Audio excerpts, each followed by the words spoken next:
నమస్తే, welcome to our channel. నేను మెస్సిరి.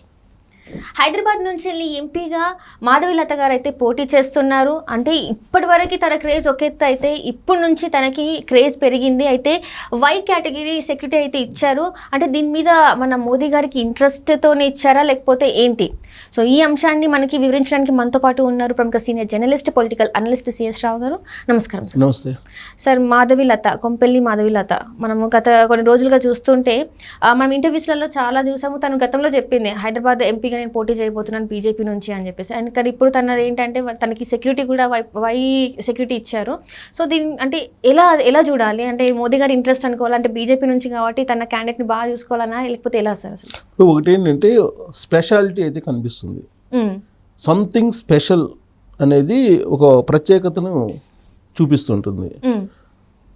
బీజేపీలో చాలామంది ఎంపీలు పోటీ చేస్తున్నారు, చాలామంది ఓడిపోయారు, చాలామంది సీనియర్స్ ఉన్నారు. వాళ్ళందరి గురించి చెప్పుకోవట్లేదు. ఎస్పెషల్లీ ఎవరి గురించి చెప్పుకోవట్లా, ఒక్క మాధవీలత గురించి ఎందుకు చెప్పుకుంటున్నాము అని అంటే సంథింగ్ స్పెషల్, ఆ ప్రత్యేకత అయితే ఉంది. ఏంటి ఆ ప్రత్యేకత అని అంటే కనుక ఇటీవల కాలంలో ఆమె సోషల్ మీడియా వేదికగా చేసుకొని ఆమె ఇచ్చినటువంటి స్పీచ్లు కానీ ఆమె ఇచ్చినటువంటి సందేశం కానీ చూస్తే కనుక ఆమె చాలామంది కన్నా భిన్నమైనటువంటి మహిళ అనేది అర్థమవుతుంది. పైగా ఆవిడ ఎంచుకున్నటువంటి ప్లేస్ ఏంటి? హైదరాబాద్. ముస్లింలకి అడ్డా, పాత బస్తీ. ఇవాళకి కూడా పాత బస్తీకి ఒంటరిగా హిందువులు వెళ్ళలేనటువంటి పరిస్థితి ఉంది అన్ని వేళలా. అలాంటి ప్రాంతంలో నేను పోటీ చేస్తున్నాను, నేను గెలుస్తాను అనేటువంటి ధైర్యంతో ఒక మహిళ ముందుకు వెళ్ళారంటే అది మామూలు విషయం కాదు.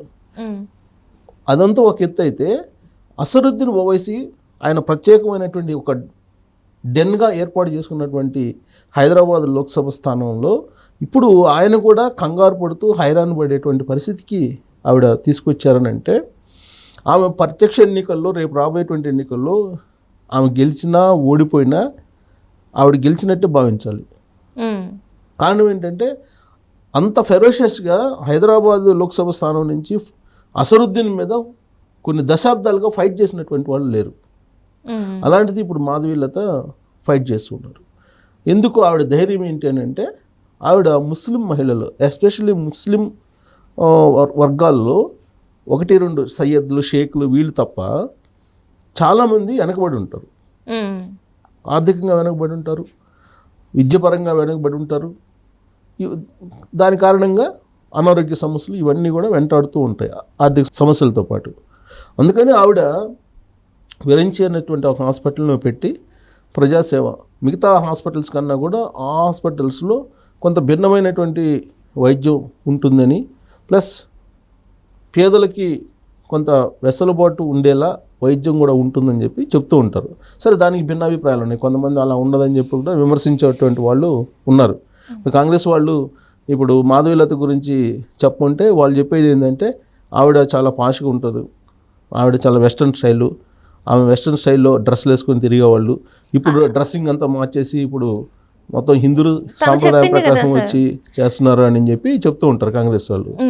ఆవిడేం చెప్పారు అంటే ఆమె పెళ్లికి ముందు ఎలా ఉన్నాను, పెళ్లి తర్వాత ఎలా ఉన్నాను, ప్రతిదీ తను క్లియర్గా తన డ్రెస్సింగ్ ఎలా ఉంది, తను ఉండే విధానం ఎలా ఉంది, ఇప్పుడు ఎలా ఉంది, మొన్నటి వరకు కూడా తను శారీ కట్టుకునే విధానం గురించి కూడా తన పైన ట్రోలింగ్స్ జరిగితే దాని గురించి కూడా తన ఎక్స్ప్లెనేషన్ ఇచ్చారు. అంటే ఎక్కడ చూసినా కూడా తనని ఎట్లయినా ట్రోల్ చేయాలన్నట్టుగానే మన సోషల్ మీడియాలో చూసాము. కానీ ప్రతి దానికి తను వివరణ ఇచ్చారు. హాస్పిటల్ గురించి మాట్లాడినా దానికి వివరణ ఇచ్చారు, తన డ్రెస్సింగ్ స్టైల్ గురించి మాట్లాడినా, తను ఉండే విధానం గురించి కూడా తను వివరణ అయితే ఇచ్చారు. సార్ వివరణ ఇస్తున్నారు.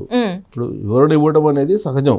ఒక ప్రత్యర్థి పార్టీలు విమర్శలు సహజం, వాటికి వివరణ ఇవ్వడం కూడా సహజం. అయితే ఈమె మొత్తం నేపథ్యం మొత్తం బయటికి తీస్తున్నారు. బయటికి తీస్తున్నప్పుడు ఒక్కొక్క స్టేజ్లో ఏ విధంగా నేను వ్యవహరించాను అనేది ఆవిడ చాలా పారదర్శకంగా చెప్తూ ఉన్నారు, ఉన్న విషయాన్ని చెప్తూ ఉన్నారు.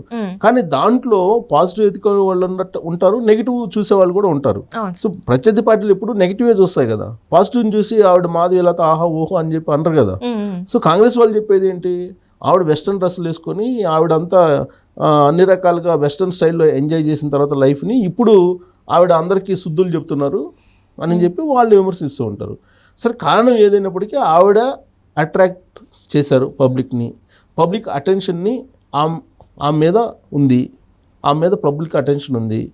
సో ఆవిడ పాత బస్తీలో తిరుగుతున్నారు. పాత బస్తీలో ఈ విడాకులు తలాక్ సంబంధించి తలాక్ రద్దు చేసింది కదా బీజేపీ, త్రిపుల్ తలాక్ రద్దు చేసింది కదా. 3 సార్లు తలాక్ అంటే నీకు ఇంకా విడాకులు ఇచ్చినట్టే అనేటువంటి కాన్సెప్ట్ అంతకుముందు ఉండేది కదా, అది రద్దు చేసింది కదా బీజేపీ ప్రభుత్వం. దాంతో ముస్లిం మహిళలందరూ కూడా చాలా హ్యాపీ ఫీల్ అవుతున్నారు అనేది బీజేపీ యొక్క భావన. ఆ అంశం మీద చైతన్యం తీసుకొచ్చేందుకు, దాని మీద పోరాడేందుకు ఆవిడ ఈ తలాక్ రద్దు చేయక ముందు నుంచి పోరాడుతూ ఉన్నారు. దాంతో ముస్లిం మహిళలతోటి ప్రత్యేకమైనటువంటి బాండింగ్ ఈవిడికి ఉందని చెప్పి ఆవిడ చెప్తున్నారు. సో ఇప్పుడు ఇంకోటి ఏంటంటే బీజేపీలో ఇప్పుడు అనేక మంది లీడర్లు ఉన్నారు. టికెట్ కోసమే ప్రయత్నం చేసే వాళ్ళు అనేక మంది ఉన్నారు. అయినా టికెట్ ఇచ్చేటువంటి పరిస్థితి ఉండదు, ఎందుకంటే అధికారంలో ఉన్నటువంటి కేంద్రంలో పార్టీ అది. సో చాలామందికి టికెట్ రాకుండా ఉన్నటువంటి వాళ్ళు ఉన్నారు. కానీ మాధవీలత విషయంలో ఇక్కడ కూడా ఒక స్పెషల్. ఆవిడకి హైదరాబాద్ సీటు కన్ఫర్మ్ అయిన విషయం కూడా ఒక స్పెషలే. ఆవిడ బీజేపీలో సభ్యత్వం తీసుకోక ముందే ఆమెకి హైదరాబాద్ టికెట్ అనౌన్స్ చేసింది BJP Delhi parliamentary board. So మీరు అనౌన్స్ చేసిన తర్వాత ఒక మంచి రోజు చూసుకొని 2 days తర్వాత ఏమో బీజేపీలో చేరారు. ఇప్పుడు హైదరాబాద్ లోక్సభ స్థానం నుంచి ప్రచారం చేస్తున్నారు. సరే, ఆవిడేమంటారు దానికి కూడా వివరణ ఇస్తున్నారు. నేను చేరకపోయినప్పటికీ బీజేపీ సిద్ధాంతాలు, బీజేపీ సంబంధించినటువంటి మొత్తం భావజాలం అంతా కూడా కరెక్ట్గా ఉంది. నాకు నా ఆలోచనలకి బీజేపీ భావజాలానికి అనుగుణంగా ఉంది. నేను పనిచేస్తూ వెళ్ళాను. సో కాబట్టి నాకు టికెట్ వస్తుందని చెప్పి నాకు తెలుసు, అందుకే నాకు ఇచ్చారు అని చెప్పి చెబుతుంది. నేను బీజేపీలో చేరకపోయినప్పటికీ నేను బీజేపీ సిద్ధాంతాలను నమ్మినటువంటి మహిళని అని చెప్పి ఆవిడ చెప్పారు. సరే, ఆవిడకి ఇప్పుడు పాత బస్తీలో సెక్యూరిటీ ఇవ్వాల్సినటువంటి పరిస్థితి ఎందుకు వచ్చింది? అసలు ఇప్పుడు మళ్ళీ ఆవిడ స్పెషల్ అట్రాక్షన్గా మారారు. అసలు ఆవిడకి ఎందుకు ఇప్పుడు బీజేపీలో ఎవరికి కూడా Y+ సెక్యూరిటీ లేదు తెలంగాణ బీజేపీలో. మరి ఈమెకే ఎందుకు Y+ సెక్యూరిటీ ఇచ్చారంటే డెఫినెట్గా ఢిల్లీ బీజేపీ ప్రత్యేకంగా ఆవిడని చూస్తున్నారని చెప్పి మనం చెప్పడానికి ఒక ఉదాహరణ. ఇప్పుడు బీజేపీ కేంద్ర మంత్రి ఉన్నాడు ఇక్కడ, ఎవరు? కిషన్ రెడ్డి. ఆయనకి కూడా అంత భద్రత లేనటువంటి పరిస్థితి. అనేక మంది బీజేపీ వాళ్ళు ఉన్నారు, మాజీ గవర్నర్లు ఉన్నారు, అనేక మంది సీనియర్స్ ఉన్నారు. అయినా కానీ ఎవరికి లేనటువంటిది మాధవీలతకి ఎందుకు ఇచ్చారంటే సంథింగ్ ఢిల్లీ పెద్దల్లో ఆమెంటూ ప్రత్యేకమైన గుర్తింపు సంపాదించుకున్నారు. ప్లస్ ఆమె యొక్క సెక్యూరిటీని ఎప్పటికప్పుడు పర్యవేక్షిస్తున్నారు అక్కడి నుంచి. ఎందుకంటే పాత బస్తీ అంటే, హైదరాబాద్ పాత బస్తీ అంటే అందరికీ తెలిసినటువంటి విషయమే, ఎలాంటి ప్రాంతము అది అనేది.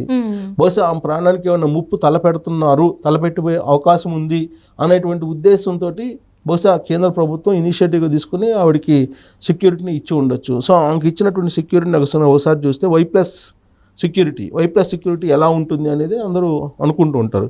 సో Y+ సెక్యూరిటీ సంబంధించి 11 మంది ఆమెకు పహారా కాస్తుంటారు నిత్యం.